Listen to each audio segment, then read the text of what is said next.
আজ আমি পাঠ করব দ্বাদশ শ্রেণীর রূপনারায়ণের কুলে এই কবিতাটি। এবং প্রত্যেকটি লাইন আমি তোমাদের বিস্তারিত আলোচনা করে বুঝিয়ে দেব। রূপনারায়ণের কুলে কবিতাটি কবিগুরু রবীন্দ্রনাথ ঠাকুরের লেখা। এই কবিতাটি শেষ লেখা কাব্যগ্রন্থের 11 সংখ্যক কবিতা। চলো এবার বলি, অনেকেই বলো রূপনারায়ণের কুলে। নারায়ণ বলে কোনো শব্দ নেই, রূপনারায়ণের কুলে। রূপনারায়ণ হচ্ছে পশ্চিমবঙ্গের একটি নদী, সেই সম্পর্কে কবি লিখেছেন। চলো কবিতাটি আমরা পাঠ করব। প্রথম 2 লাইন দেখো, রূপনারায়ণের কুলে জেগে উঠিলাম। রূপনারায়ণ মানে কি?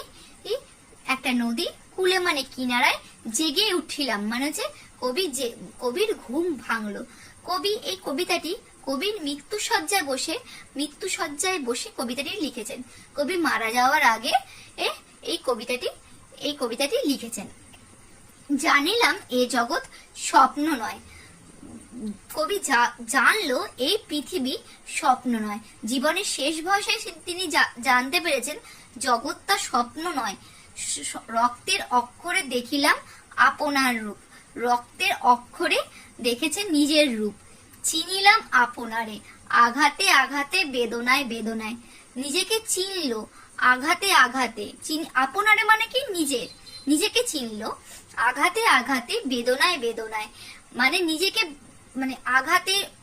আঘাতে সংঘাতে বেদনায় নিজেকে চিনতে পেরেছে। কবিগুরু হয়তো নোবেল পেয়েছে, কিন্তু তার সাংসারিক জীবন খুব একটা স্বচ্ছন্দ ছিল না। তিনি তার মেয়েকে হারিয়েছে, তিনি তার ছেলেকে হারিয়েছে। সেই কথাই তিনি বলতে চেয়েছে, আঘাতে আঘাতে বেদনায় বেদনায় নিজেকে চিনেছে।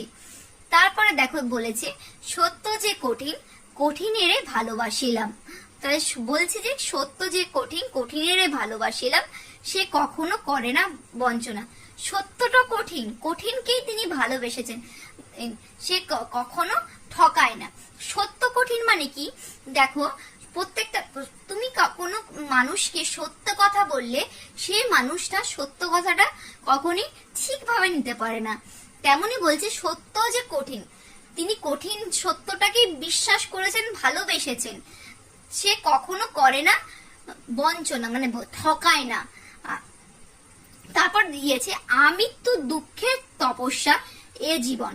আমৃত্যু মানে কি? গোটা জীবন ভর দুঃখের তপস্যা। সত্যের দারুণ মূল্য লাভ করিবারে মৃত্যুতে সকল দেনা শোধ করে দিতে।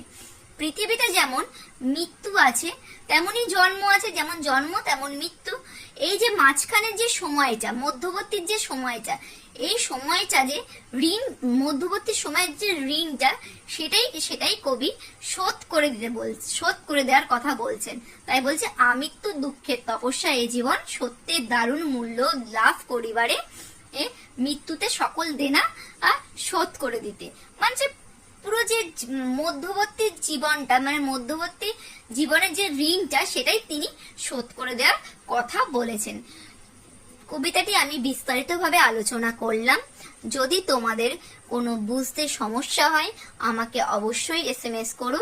যদি তোমাদের এই ভিডিওটা কোনো কাজে লেগে থাকে, অবশ্যই কাজে লাগবে, বুঝতে তোমাদের সহায়তা করে, তাহলে তোমরা অবশ্যই লাইক, কমেন্ট, শেয়ার, সাবস্ক্রাইব করে দিও।